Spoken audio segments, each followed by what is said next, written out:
Šiandien vykstame į Kazlų Rūdą, į miškų apsuptą Suvalkijos miestą, kurio pavadinimas mena bajorą Kazlą, senąją Degutynę ir rūdos apdirbimo istoriją. Kazlų Rūda nedidelis, netgi sakoma miškuose įsodintas miestas pietvakarių Lietuvoje, turintis aišku geležinkelio, miškų ūkio ir pramonės identitetą, kartu tampantis patrauklia vieta kultūriniam ir edukaciniam pažinimui. Ką pamatysime, apie tai ir papasakosime. Ir žinoma, geriau pažinsime Lietuvą.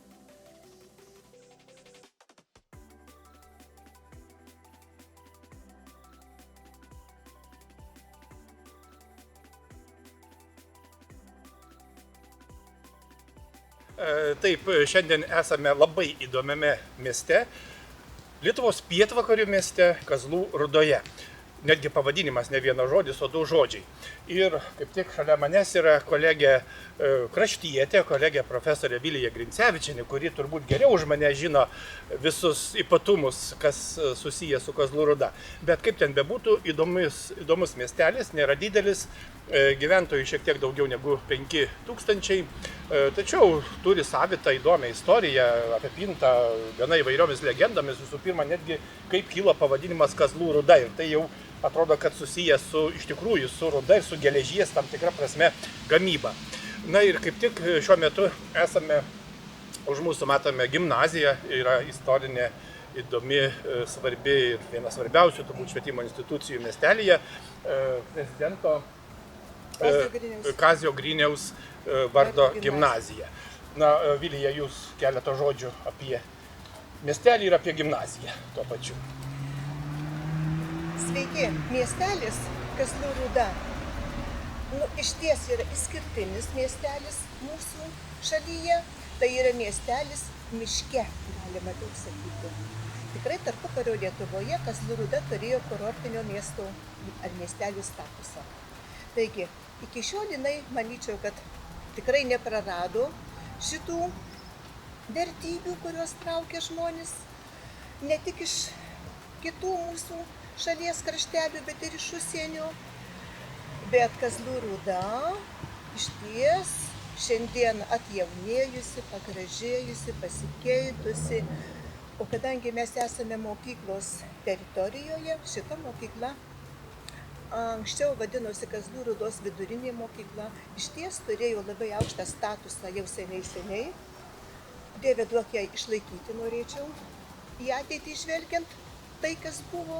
Tik priminti noriu, kad iš mūsų mokyklos, Kazlų Rūdos vidurinės mokyklos tuo metu taip vadinosi, į aukštąsias mokyklas, universitetą įstodavo, galima sakyti, 2/3 baigusiųjų vidurinę mokyklą abiturientų. Tai išties buvo labai didelis skaičius. Šiais metais mokykla, gimnazija, minėjo savo 80-metį. Taigi? Taip, žodžiu, ir įdomi gimnazija su savo unikalia istorija, ir pats miestelis, ir ką belieka tik pasakyti, kad miestelis anksčiau vadinosi ir kitaip, tai Kazlų Degutyne, labai įdomus vardas Degutyne, turbūt susijęs su degutu, žinoma, reiktų pasidomėti plačiau. Na, miestelyje yra įvairių be abejo įstaigų, yra bažnyčia, yra turizmo informacijos centras, yra kitos įvairios įstaigos. Na, miestelis pats savaime įdomus ir būtent šitame Lietuvos regione. Taigi pažinkime Lietuvą, pažinkime Kazlų Rūdą.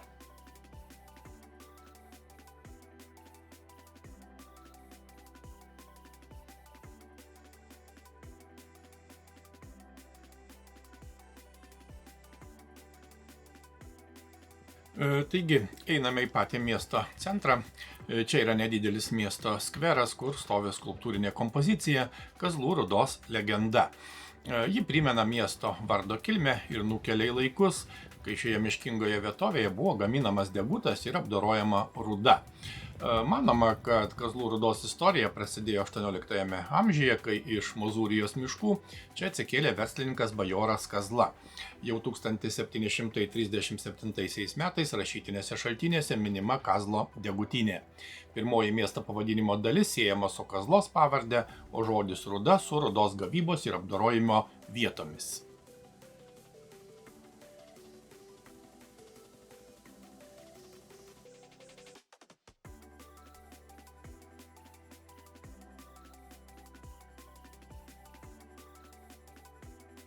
Reikia pasakyti, kad Kazlų Rūda yra Marijampolės apskrityje, pietvakarių Lietuvos dalyje, apie 27 km į šiaurę nuo Marijampolės ir maždaug 146 km į vakarus nuo sostinės Vilniaus. Miestas įsikūręs Kazlų Rūdos miškų masyvo pietinėje dalyje, tai viena miškingiausių savivaldybių Lietuvoje, kur miškai užima apie 60% teritorijos. Per savivaldybės teritoriją teka nedidelės upės Pilvė, Jūrė, Vabalkšnė, Judrė, kurios suteikia galimybių gamtiniam turizmui ir įvairioms edukacinėms išvykoms. Kazlų Rūdos centrinė dalis yra tikrai gerai sutvarkyta ir atnaujinta.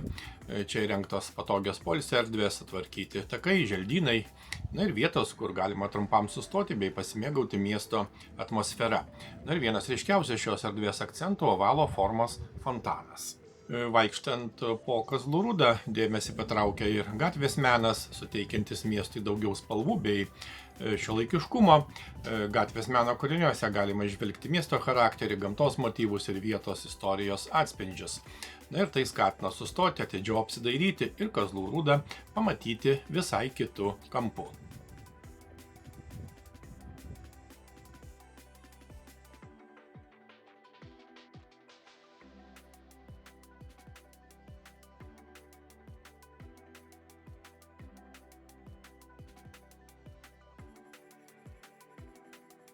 Kazlų Rūdos turizmo ir verslo informacijos centras žinoma puikiai vieta pradėti pažinti su miestu ir visu šiuo kraštu. Čia galima sužinoti apie lankytinas vietas, renginius, pramogas bei įdomiausius kelionių maršrutus. Tačiau centras lankytojus pasitinka ne tik naudinga informacija. Jame įrengta moderni ir interaktyvi Kazlų Rūdos krašto muziejinė ekspozicija. Ji pasakoja miesto legendą, supažindina su geležinkelio ir medienos pramonės reikšme, tarpukario laikotarpiu bei partizanų kovomis. Čia taip pat pristatoma krašto gamta, geležies Rūdos istorija, vietos bendruomenės žymūs žmonės ir lankytini objektai. Centre taip pat rengiamos ir vietos menininkų parodos, todėl kiekvieno apsilankimo metu galima atrasti ką nors naujo.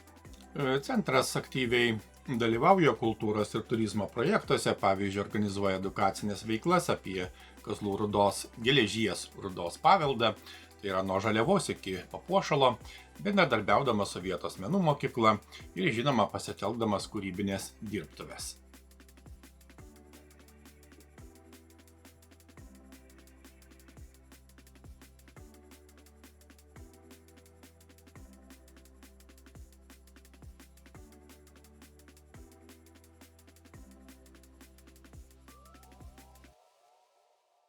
Lankomės prezidento Kazio Griniaus ir nepriklausomybės akto signataro Prano Dovydaičio skvere. Jis įkurtas senosios Kazlų Rūdos turgavietės vietoje, kur dar prieš karą pradėtas formuoti parkas. Šiandien skverą puošia dviejų iškilių kraštiečių biustai – paminklas Pranui Dovydaičiui pastatytas 2015 metais ir Kaziui Griniui 2021. Tai rami ir žalia miesto erdvė, primenanti svarbias Lietuvos istorijos asmenybės.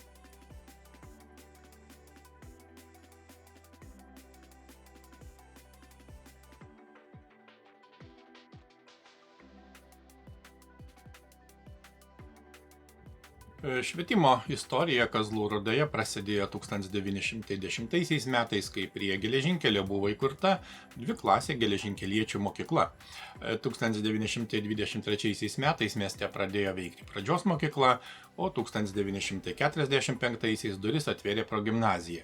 Jau po metų ji tapo gimnazija, o 1949 metais išleido pirmąją abiturientų laidą. Mokyklos kelias nebuvo lengvas, jos pastatai nekartą degė, tačiau mokykla buvo atstatyta, plėtėsi ir augo kartu su miestu.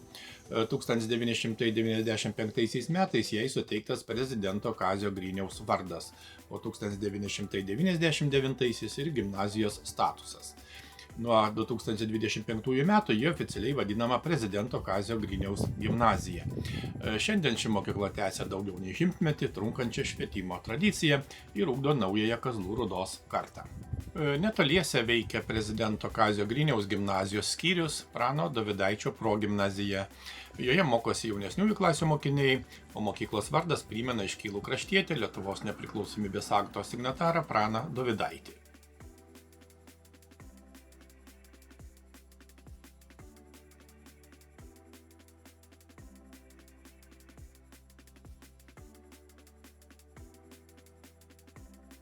Vienybės aikštė viena senųjų Kazlų Rūdos miesto erdvių, ypač svarbi tapo tarpukariu, miestui sparčiai augant prie geležinkelio.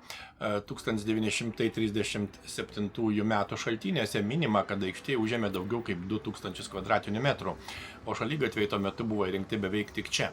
Aplink aikštę kūrėsi prekybininkai, veikė krautuvės, smuklės, kirpyklos, batsiuvių dirbtuvės ir kiti smulkieji verslai. Tarpukario vienybės aikštė buvo ne tik prekybos, bet ir žmonių susitikimų vieta. Čia buvo keičiamasi prekiamis, naujienomis ir miesto gyvenimo aktualijomis. Na, o šiandien aikštė primena laikotarpį, kai Kazlų Rūda iš nedidelės geležinkelio gyvenvietės pamažu tapo gyvų ir augančių miestų. Na ir aikštės viduryje, kaip matėme, į dangų kyla 1990 metais pasodintas plačiašakis ąžuolas.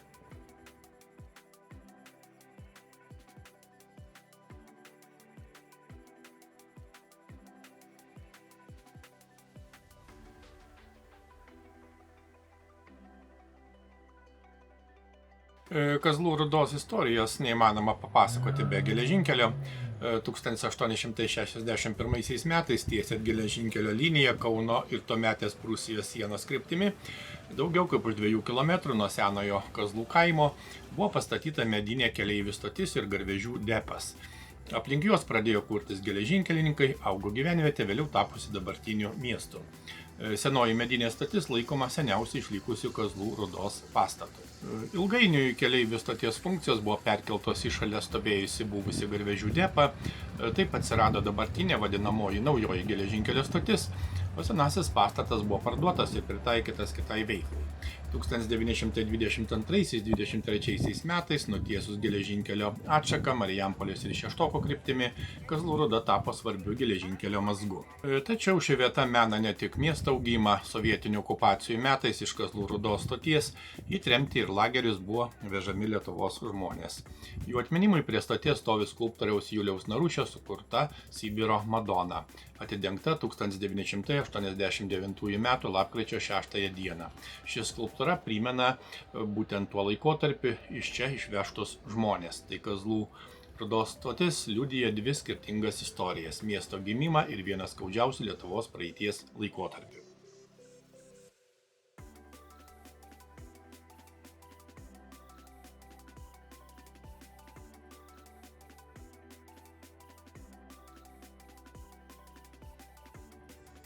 Kazlų Rūdos turgus primena senąją miesto prekybos tradiciją. Dar augant gyvenvietei prie geležinkelio čia vykdavo nemaži turgus, steigėsi krautuvės, o prekyba tapo svarbia kasdienio gyvenimo dalimi.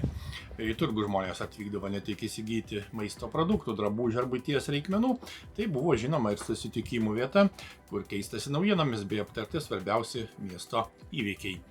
Šiandien Kazlų Rūdos turguje taip pat netrūksta judėjimo. Čia galima rasti ūkininkų užaugintų produktų, įvairių prekių ir netgi netikėtų sendaikčių.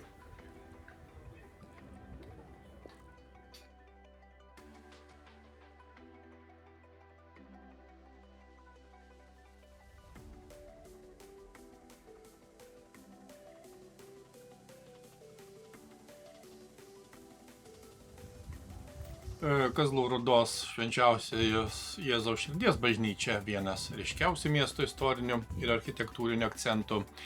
Parapija čia įkurta 1922 metais, o pirmoji laikina bažnyčia veikė buvusioje geležinkelininkų mokykloje. Augant miestui ir tikinčiųjų bendruomeniai netrukus pradėta rūpintis naujos šventovės statyba. Dabartinė medinė bažnyčia pastatyta 1924-1925 metais pagal inžinieriaus Stasio Kimono projektą. Statybai panaudoti rąstai iš buvusios Alytaus Saratovo kareivinių stačiatikių cerkvės. Pirmosios pamaldos naujoje bažnyčioje surengtos 1925 metais. Šventovėje taip pat buvo paskirti 2 iš Rusijos sugrąžinti varpai. Bažnyčia išsiskiria 2 bokštais ir Lietuvoje retai sutinkamomis fachverkinėmis jų konstrukcijomis. Bokšto geležinius kryžius nukalė vietos kalvis Jurgis Martinaitis. Na ir šiandien beveik 100-metį skaičiuojanti bažnyčia išlieka ne tik maldos namais, bet žinoma svarbiu Kazlų Rūdos miesto istorijos ir bendruomenės simboliu.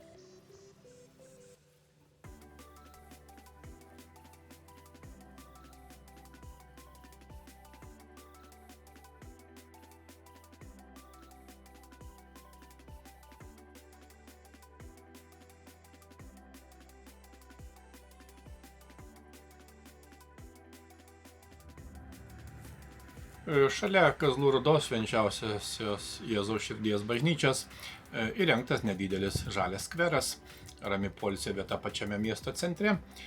Jo ryškiausias akcentas – medinis traukinukas, čia stovintis nuo 2014 metų. Šis kūrinys pasirinktas neatsitiktinai. Kazlų Rūdos augimas, kaip jau minėjome, glaudžiai susijęs su geležinkeliu. XIX amžiuje nutiesta geležinkelio linija paskatino gyvenvietės plėtrą. Aplink stotį kūrėsi žmonės, buvo gabenami keleiviai, kroviniai, žaliavos ir prekės. Todėl medinis traukinukas primena išties svarbią miesto istorijos dalį. Šiandien jis ne tik puošia skverą, bet ir traukia šeimas su vaikais bei miesto svečius. Tai išties žaismingas simbolis, jungiantis Kazlų Rūdos praeitį su dabartiniu miesto gyvenimu.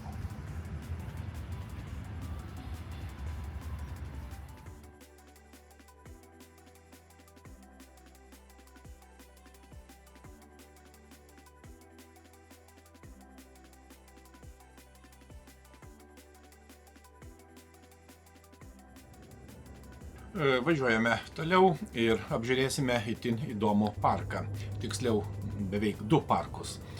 Kazlų Rūdos miesto parke įsikūręs vadinamasis Steel virvių parkas, pirmasis tokio pobūdžio parkas Suvalkijoje. Aukštų medžių apsuptyje įrengtos 6 skirtingo sudėtingumo trasos, 2 iš jų skirtos vaikams, o 4 vyresniems lankytojams ir suaugusiesiems. Iš viso čia laukia apie 80 įvairių rungčių, todėl savo jėgas gali išbandyti ir pirmą kartą atvykę lankytojai ir daugiau adrenalino ieškantis nuotykių mėgėjai. Trasos pažymėtos skirtingomis spalvomis, oranžinė skirta patiems mažiausiems, geltonoji vaikams nuo 5 metų, o žalioji leidžia apšilti ir priprasti prie aukščio. Mėlynoji trasa jau reikalauja daugiau drąsos ir ištvermės. Raudonoji yra sudėtinga bei ilgiausia parke, o juodoji palikta tikriems ekstremalių pojūčių mėgėjams. Kiekvienoje trasoje laukia kabantis tilteliai, virvės, tinklai ir kitos užduotis, lavinančios pusiausvyrą, koordinaciją bei pasitikėjimą savimi. Parkas įrengtas natūralioje miško aplinkoje, todėl aktyvi pramoga čia dera su Kazlų Rūdai būdinga pušynų ramybė. Po išbandymų galima atsikvėpti poilsio ir pikniko vietose, stebėti kitus parko lankytojus arba tiesiog pasimėgauti gamta. Toje pačioje miesto parko teritorijoje veikia ir disk golfo parkas. Šio žaidimo tikslas gana paprastas – specialų diską įmesti į metalinį krepšį, atliekant kuo mažiau metimų. Tačiau skirtingi atstumai, medžiai ir kitos natūralios kliūtis kiekvieną metimą paverčia nedideliu iššūkiu. Tai kur kas ramesnė, bet gana azartiška pramoga, tinkanti draugams, šeimoms ir visiems norintiems aktyviai praleisti laiką Kazlų Rūdos gamtoje.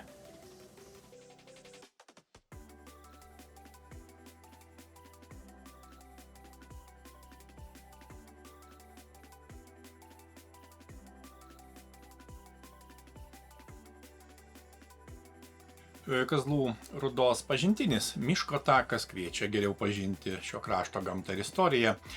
4 km pėsčiųjų maršrutė, informaciniai stendai, pasakoja apie vietos augalus, gyvūnus, miškininkystę, ir žinoma geležies rūdos gavybą. Čia galima pamatyti atkurtą Lietuvos partizanų bunkerį, sustoti poilsio vietose, o kelionę užbaigti užlipus į medinį apžvalgos bokštą. Tai išties ramus pasivaikščiojimas miške, leidžiantis atrasti, kuo ypatinga Kazlų Rūda. Išsamiau šį pažintinį taką apžiūrėsime jau kitą kartą.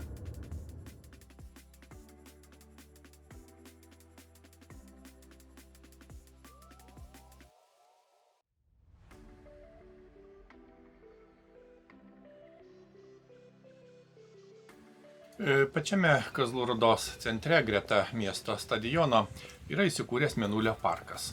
Išties žali ir jauki erdvė, skirta poilsiui, žaidimams bei aktyviam laisvalaikiui.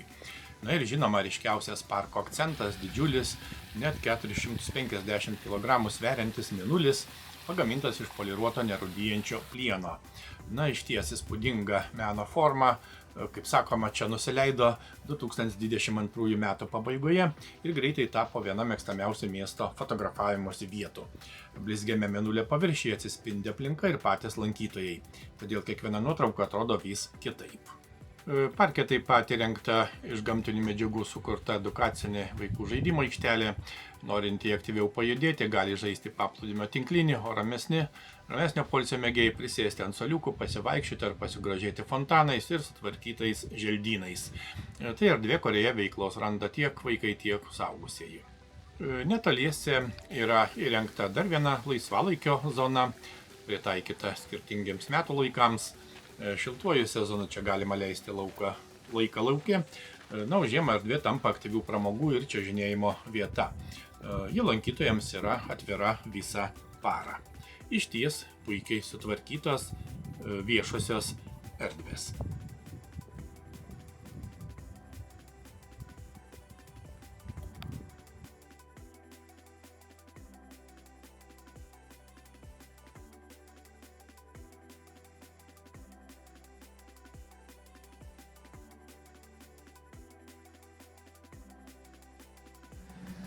Kazlų Rūdą geležinkelis dalyja į dvi dalis, todėl pėsčiųjų viadukas miestui yra svarbi kasdienė jungtis. Jis pastatytas 2005-2006 metais virš intensyvaus geležinkelio mazgo ir leido žmonėms saugiai pereiti bėgius, nelaukiant, kol bus atidarytos dažnai uždaromos pervažos. Nuo viaduko atsiveria platus geležinkelio vaizdas, primenantis, kad būtent geležinkelis turėjo didžiulę reikšmę Kazlų Rūdos augimui ir raidai. Tačiau šiandien viadukas atlieka ne tik praktinę funkciją. 2022 m. vasarą įprastas miestiečių maršrutas tapo netikėta meno erdve. Čia įkurta viaduko galerija. Ant specialių metalinių plokščių iš abiejų pusių eksponuojami paveikslai, todėl einant galima pamatyti 12 meno kūrinių. Parodos reguliariai keičiamos, tad galerija vis iš naujo pristato tapybą, fotografiją ir kitus menininkų darbus. Galeriją galima lankyti bet kuriuo metų laiku ir bet kuriuo paros metu. Dieną kūrinius papildo judančių traukinių ir miesto panorama, o sutemus jos išryškina specialus apšvietimas. Taip Kazlų Rūdos pėsčiųjų viadukas tapo vieta, kur kasdienė kelionė per geležinkelį virsta trumpu apsilankymu meno galerijoje po atviru dangumi.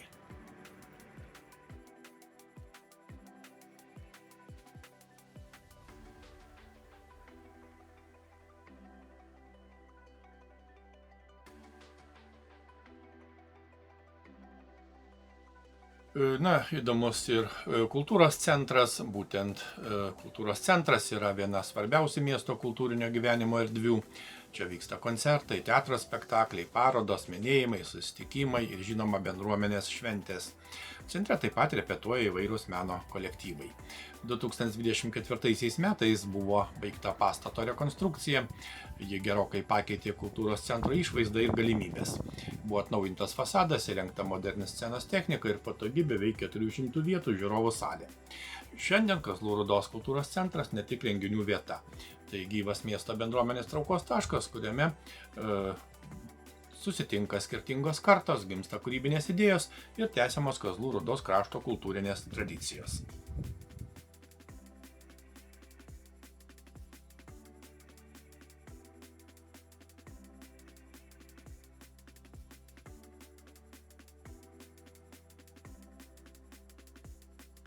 Kazlų Rūdos istorija prasidėjo 18 amžiuje, kaip jau minėjome, kai čia veikė Kazlos degutyne ir buvo lydoma geležies rūda. Tikrasis vietovės augimas prasidėjo 1861-aisiais, nutiesus geležinkelį ir pastačius stotį. Tarpukariu Kazlų Rūda sparčiai plėtėsi, tapo valsčiaus centru, kūrėsi mokyklos, parduotuvės, lentpjūvės ir kiti verslai. Antrojo pasaulinio karo ir sovietinės okupacijos metais aplinkiniuose miškuose veikė partizanai, o iš geležinkelio stoties žmonės buvo vežami į tremtį. 1950 metais Kazlų Rūdai suteiktos miesto teisės, vėliau augo pramonė ir gyvenamieji rajonai. Atkūrus nepriklausomybę miestas atsinaujino, o 2000 metais tapo savivaldybės centru. Šiandien Kazlų Rūda žalias, savo geležinkelio ir miškų istoriją saugantis, tačiau nuolat besikeičiantis miestas.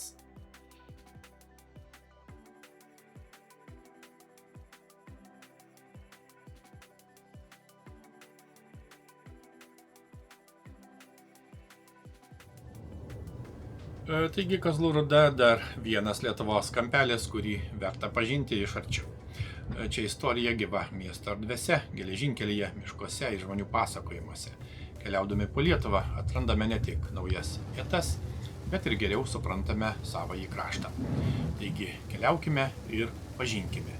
Iki kitų nuostabių ir turiningų kelionių.